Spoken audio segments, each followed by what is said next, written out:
inscreva-se para que você possa fazer parte também desse ministério, desse canal. Você será muito bem-vindo e abençoado.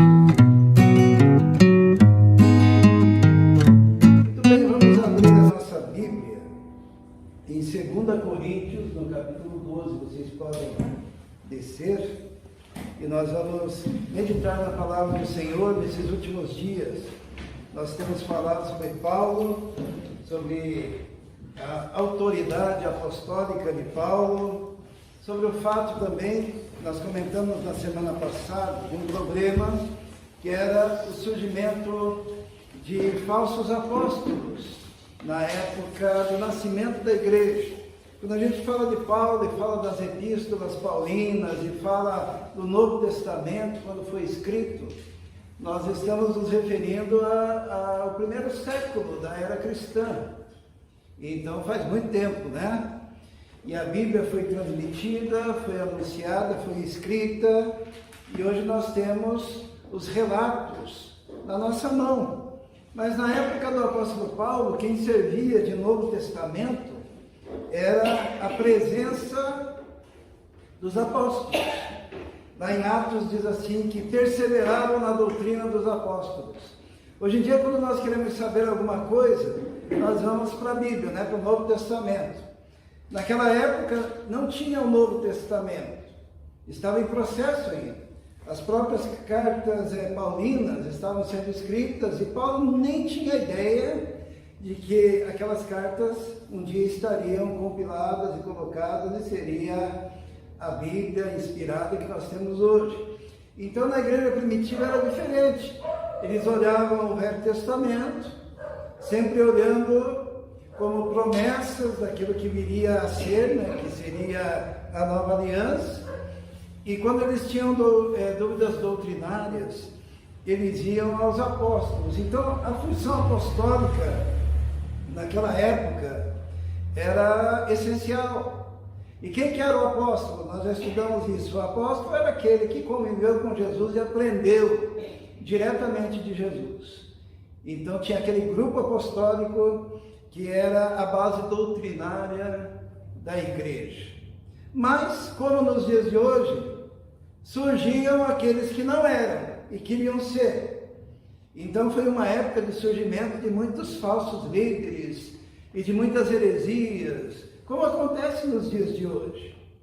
A tal ponto que muitas vezes esses falsos líderes, eles conseguiam uma projeção maior do que a dos próprios apóstolos, né, que eram testemunhas oculares, que viram desde o batismo até a ressurreição do Senhor, ou como no caso de Paulo, que recebeu a revelação e a mensagem diretamente do Senhor.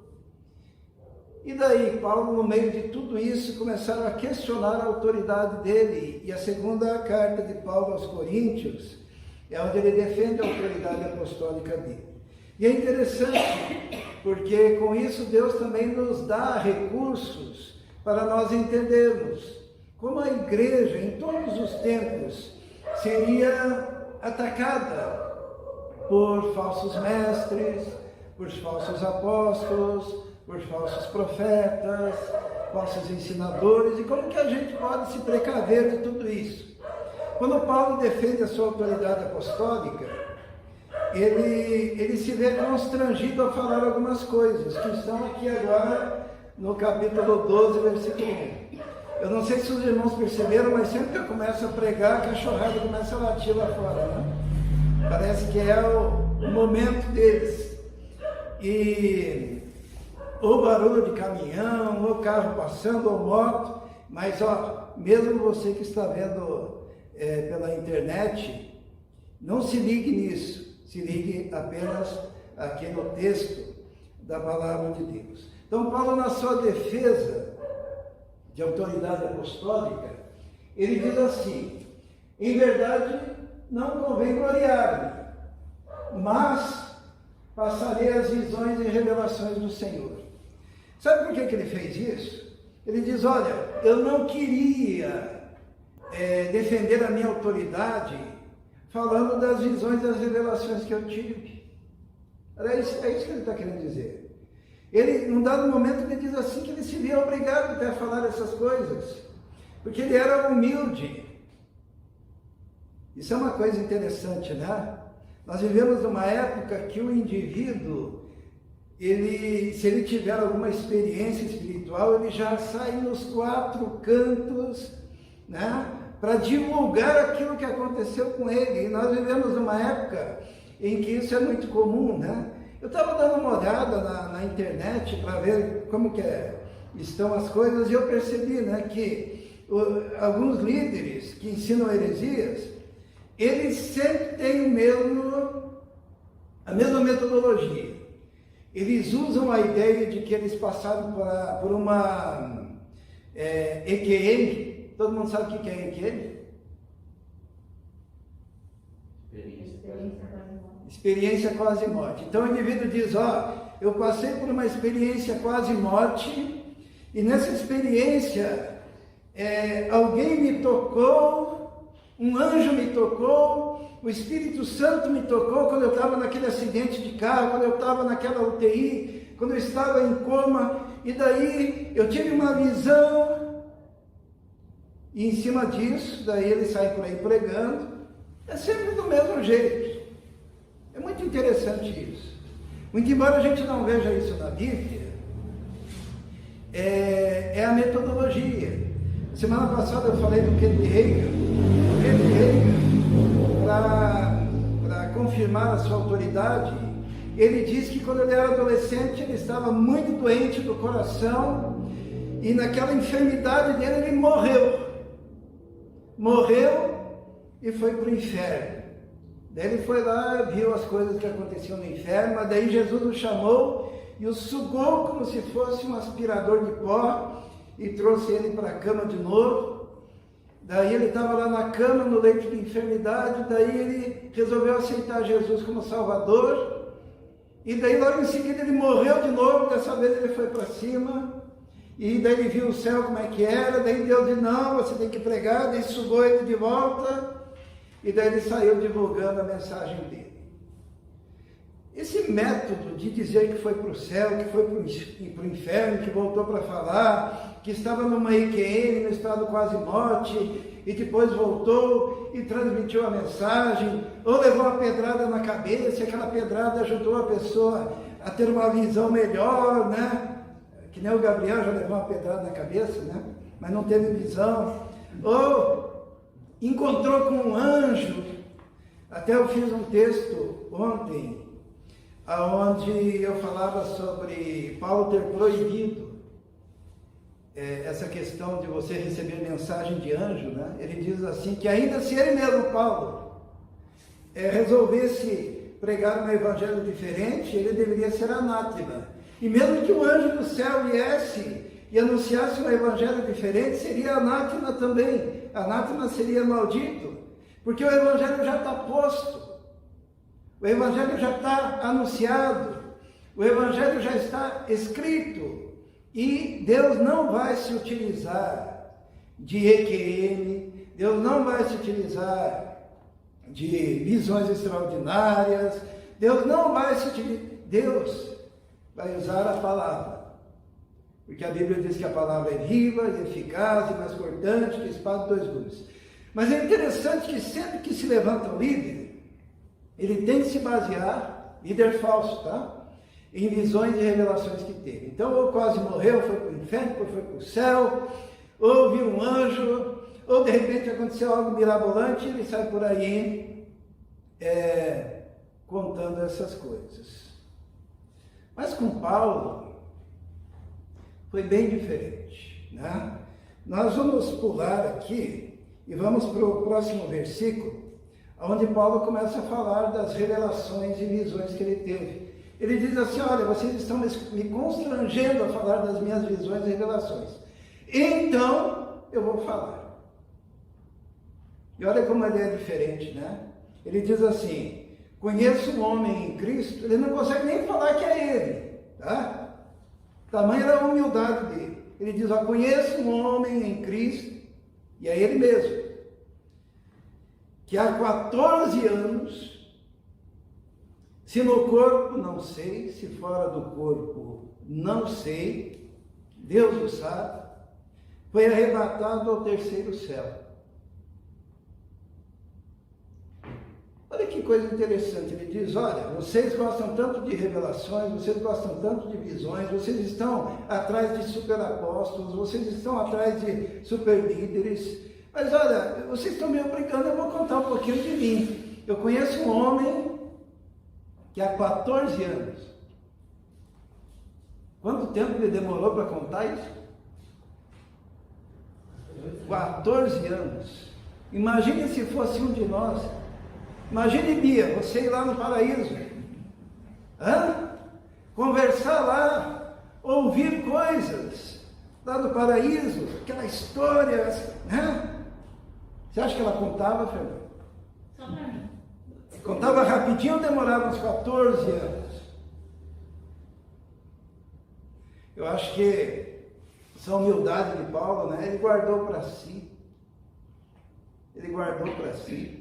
Ele não usou essa experiência como instrumento de autoridade, porque a autoridade é a palavra de Deus, tá? Paulo não precisava ficar falando que viu anjo, Paulo não precisava ficar falando que conversou com Jesus o tempo todo, Paulo não precisava ficar falando que teve visões, Paulo não precisava ficar falando que teve revelações. Paulo simplesmente pregava o Evangelho e ele dizia o seguinte: nada me propus saber, a não ser Jesus Cristo, e este crucificado. Então ele diz, eu conheço um homem, se no corpo não sei, se fora do corpo não sei. Os estudiosos dizem que essa experiência que Paulo teve há 14 anos, ou 14 anos antes, né, dele escrever, foi uma experiência quando ele entrou numa cidade e queriam adorá-lo, e dizer que ele era um Deus, e queriam dizer que o Barnabé era outro Deus, e daí eles estavam adorando os dois lá, e quando eles entenderam, né, que aqueles homens estavam querendo adorá-los, eles rasgaram as suas vestes e disseram, não, adore a Deus, nós somos homens que nem vocês. E daí aquela multidão se revoltou com eles, pegaram Paulo, apedrejaram ele e deixaram ele como morto nas cercanias da cidade.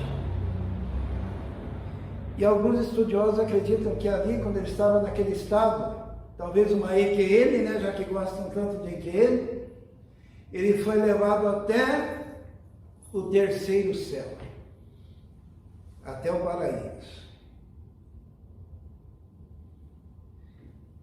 E quando isso aconteceu, foi justamente num lugar onde queriam adorá-lo, onde queriam exaltá-lo. E na sua humildade ele disse, não, eu sou apenas um homem. E se foi ali que ele teve essa experiência, de ter subido até o paraíso, olha só o que ele diz. E sei que o tal homem, se no corpo ou se fora do corpo, não sei, Deus o sabe, foi arrebatado ao paraíso e ouviu palavras inefáveis, que ao homem não é lícito falar. Essa é outra característica importante que diferencia os charlatões da nossa época, é que Paulo, quando voltou desse estado, o que ele fez? Ninguém percebeu? Ele não falou. Ele não trouxe nenhuma nova revelação. Ele disse assim, olha, eu ouvi coisas inefáveis, que ao homem não é lícito falar. Ele está dizendo, olha, eu não vou me utilizar disso para adquirir autoridade, poder, relevância, conseguir atrair os holofotes. Ao homem não é lícito falar. Vocês não vão saber 1 milímetro.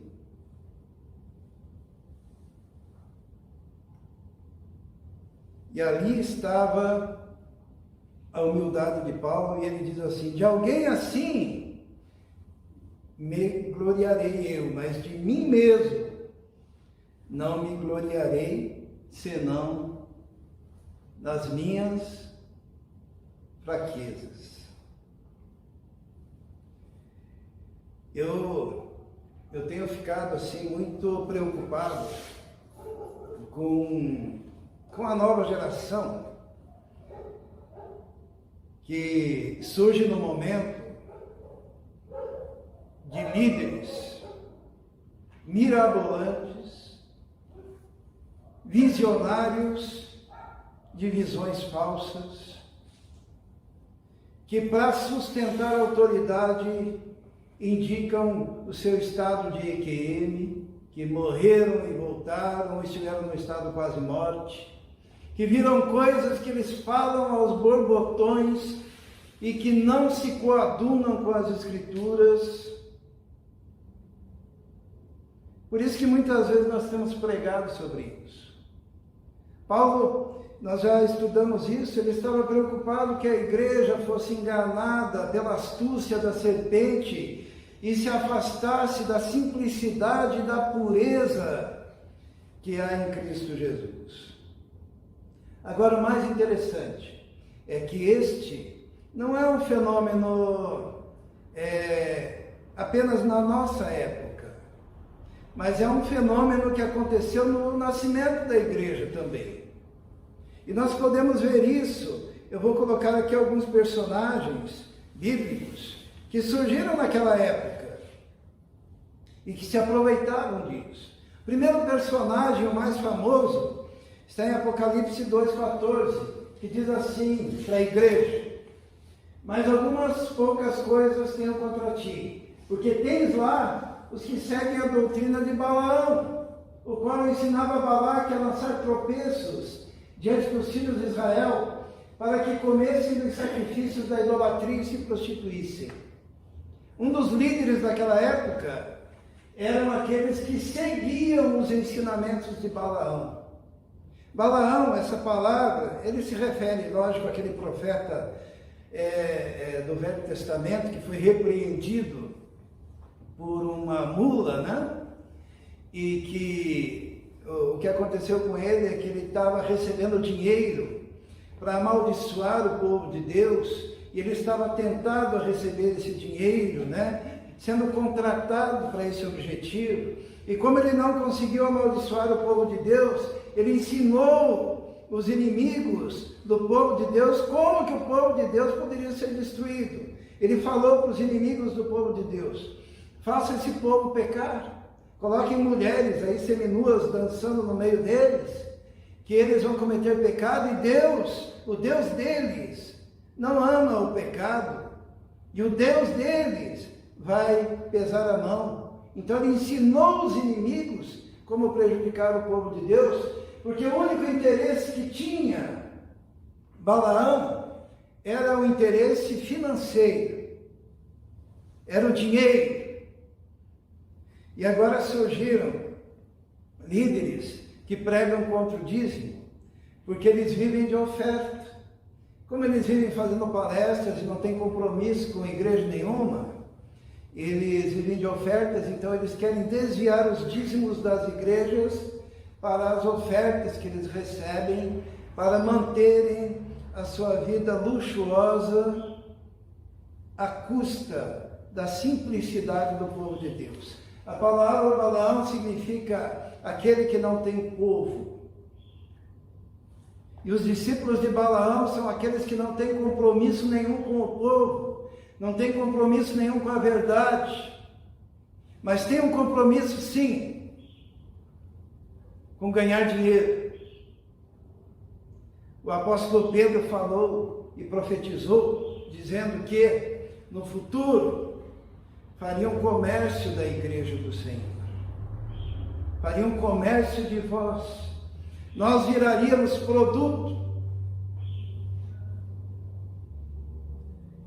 E não é preciso ir muito longe para a gente entender e perceber quem são esses discípulos de Balaão.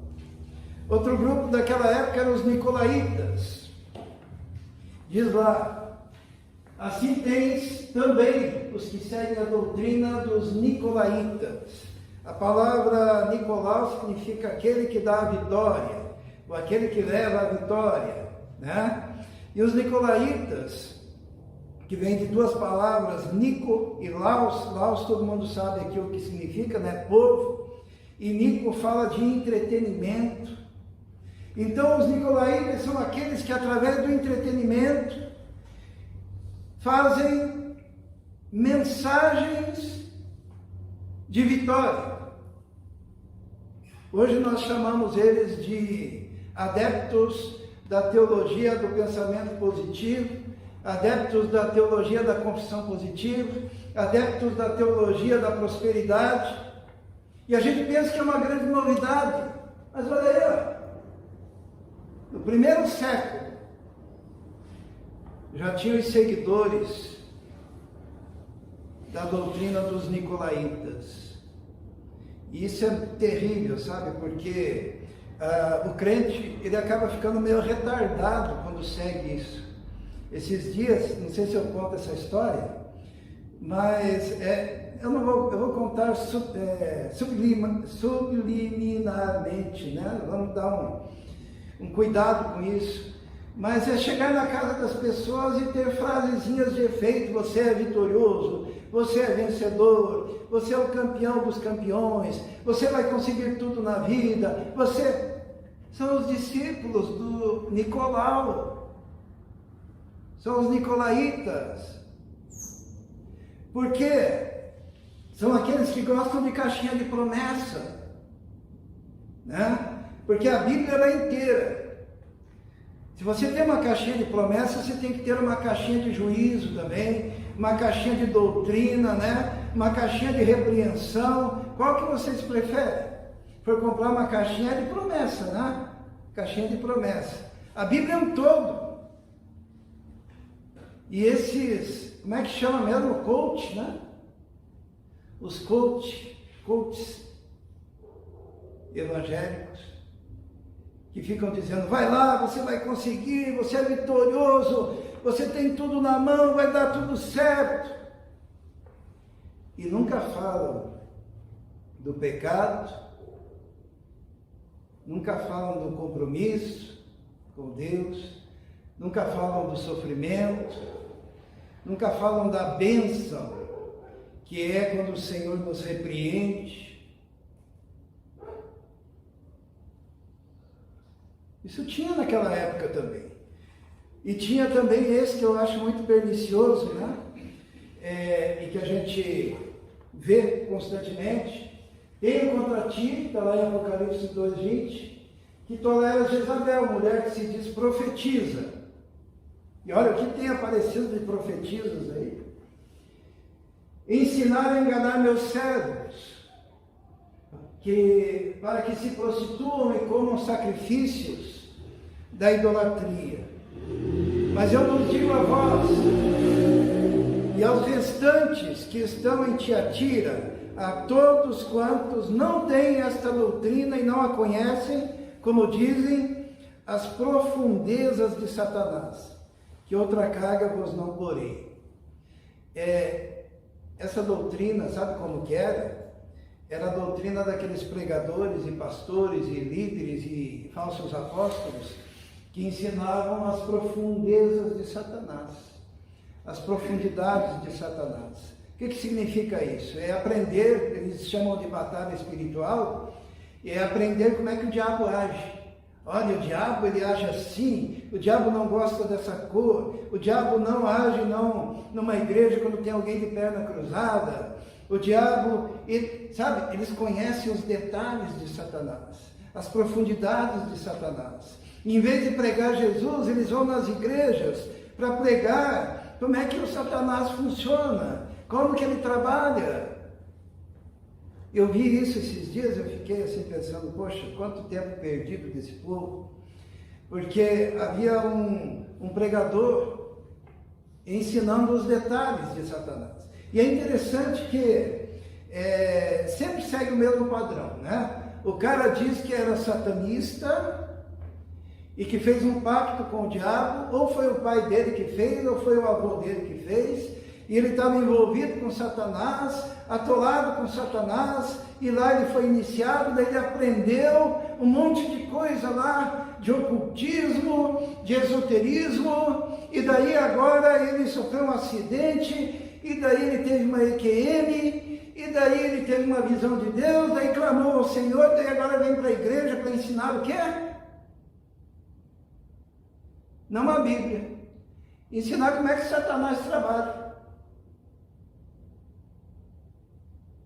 E o povo de Deus é um povo muito, coração muito simples.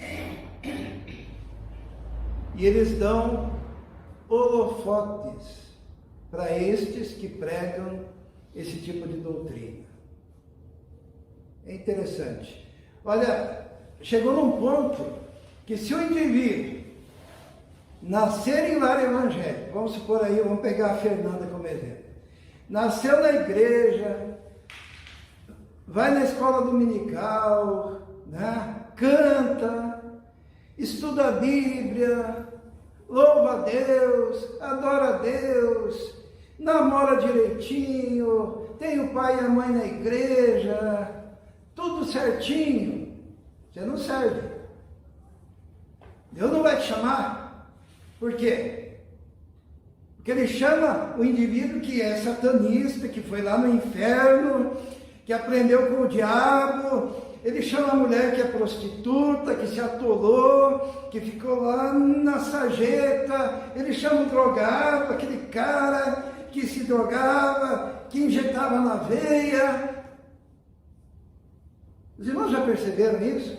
Eu não estou querendo dizer que Deus não chama pessoas que se atolaram no pecado. Mas a pessoa que é chamada por Deus, ela tem vergonha de um passado sujo, e ela não vai nos púlpitos para ficar 2 horas falando quanta sujeira ela fez, para depois no finalzinho dizer, mas daí eu aceitei Jesus, amém. Ela não coloca holofotes no diabo, ela não coloca holofotes nas trevas, ela não fica ensinando as profundezas de Satanás, ela não fica ensinando quão suja e corrupta e ladra e bandida ela era. Paulo, ele foi um cara que perseguia a igreja, que dava o seu voto para a morte de cristãos, mas quando ele abria a boca, ele falava de Jesus. Quando ele abria a boca, ele falava da justificação pela fé. Quando abria a boca, ele falava da regeneração. Quando ele abria a boca, ele falava do novo nascimento. Quando ele abria a boca, ele falava da graça de Deus. Quando ele abria a boca, ele falava da grandeza do Senhor.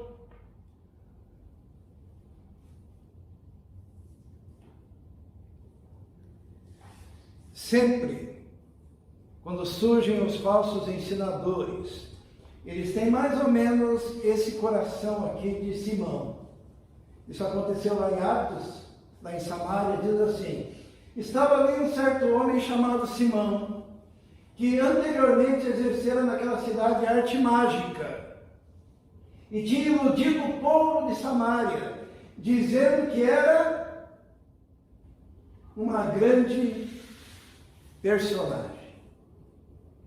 Esse cara aí, ó. Normalmente os indivíduos, eles querem se apresentar como grandes personalidades.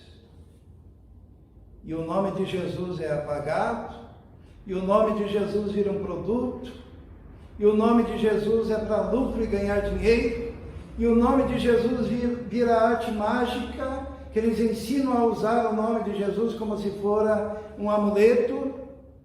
E esse Simão, ele chegou para Pedro e disse assim: me venda o poder que você tem para invocar o Espírito Santo. Porque eles só pensam em termos financeiros. Então o apóstolo Paulo, irmãos, estava vivendo numa época em que todas essas coisas eram vigentes. E é por isso que em quase todas as suas epístolas ele fala para a igreja se cuidar com tudo isso.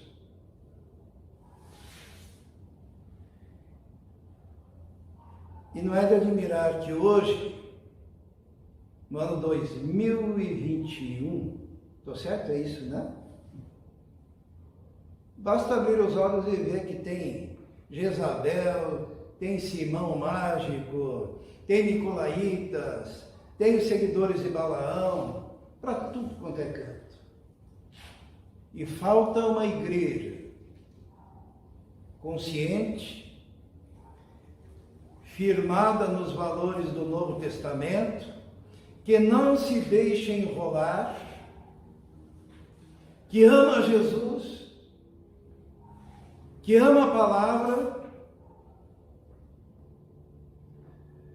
Essa experiência do apóstolo Paulo, onde ele foi até o terceiro céu, até o paraíso, ela é muito interessante, né?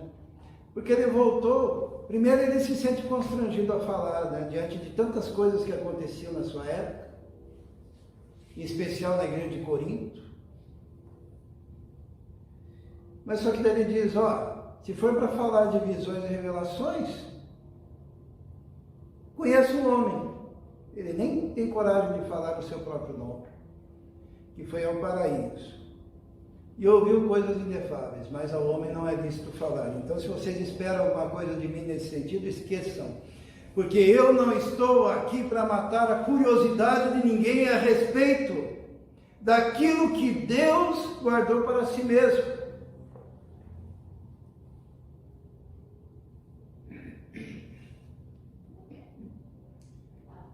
E depois ele diz assim, de alguém assim me gloriarei, mas de mim mesmo não me gloriarei, senão nas minhas fraquezas.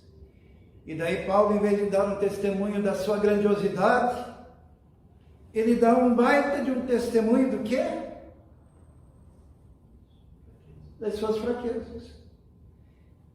Porque normalmente o cara que quer se projetar, ele vai dar um testemunho a respeito das orações que Deus ouviu, e como ele foi maravilhoso e curou, e como ele foi maravilhoso e libertou, e como ele entrou naquele lugar e expulsou um demônio, e como ele foi lá para o paraíso e vem contar tudo que ele viu. Mas Paulo, ele pega e diz assim, eu vou me gloriar nas minhas fraquezas, porque se quiser gloriar-me, não serei nécio, porque direi a verdade, mas deixo isso, para que ninguém cuide de mim mais do que em mim vê e de mim ouve. Ele diz assim, eu não quero que vocês pensem mais em mim do que aquilo que vocês percebem em mim. E o que eles percebiam em Paulo? Percebiam que ele era um homem baixinho, gordinho, careca, meio estrábico, que tinha dificuldade para falar, mas que tinha conhecimento.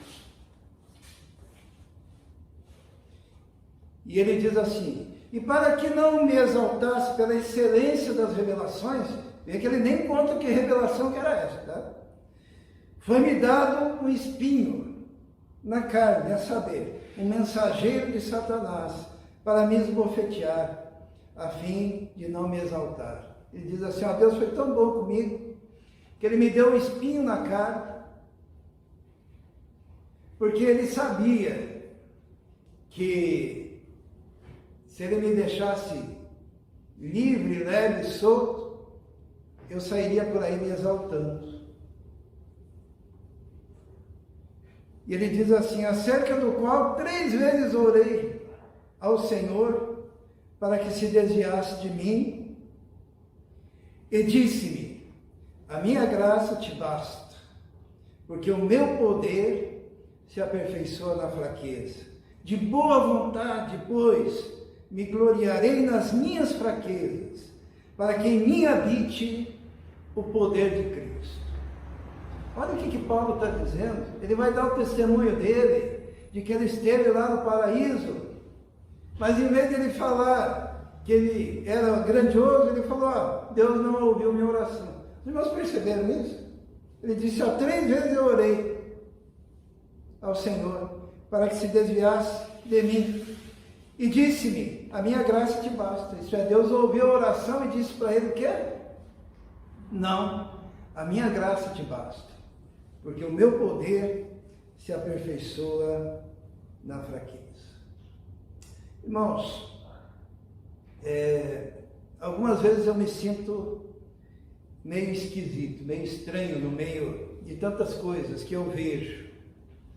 E eu creio que Deus dá essa oportunidade para a gente ver, até para a gente poder pregar e ajudar algumas pessoas que estão em dúvidas, que estão angustiadas neste mundo evangélico tão estranho, né? Mas esses dias eu estava vendo um desses chamados grandes falando sobre a igreja, e ele falava tanta coisa que não era verdade do ponto de vista histórico, né? Ele falava da origem dos pentecostais e falou tudo errado. Ele falava da origem dos neopentecostais e falou tudo errado. Ele falava da igreja histórica e falou um monte de besteira. Ele vai falar da Septuaginta, falou um monte de coisa que não fazia o menor sentido.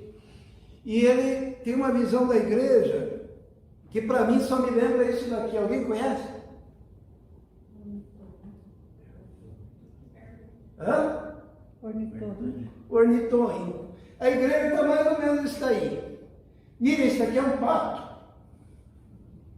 Não, é um mamífero.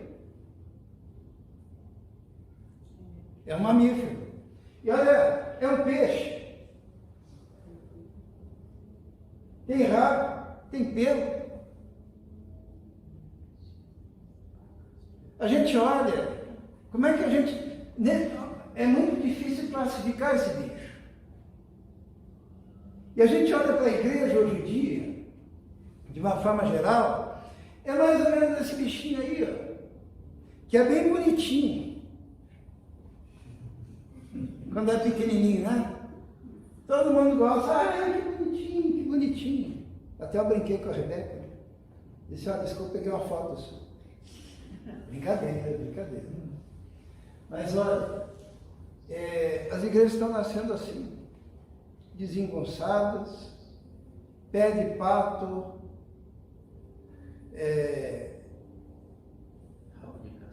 rabo de castor, meio mamífero, não faz mamífero, mas nada mal. Mamífero que nada mal, sabe, é uma bagunça assim, é uma coisa que a gente não consegue perceber, e quando a gente vai falar, é muito estranho, porque daí a gente se encontra com esse tipo de igreja, e a gente fala, mas me diga uma coisa, vocês são assim? Porque parece certo, só que logo em seguida, eles manifestam o rabo de castor e o bico de pato, e a gente diz, mas isso não é igreja. E toda essa bagunça é porque a seriedade em relação ao ministério caiu por terra. Hoje em dia o cara se levanta e diz que é apóstolo. As igrejas levantam grupos familiares e colocam o indivíduo lá e dizem, esse é pastor. E daí ele faz outro grupo, põe outro. E daí o pastor não precisa mais estudar, não precisa mais saber grego, saber hebraico, não precisa mais saber hermenêutica, não precisa mais fazer uma teologia sistemática. E sequer sabem o que significa tudo isso.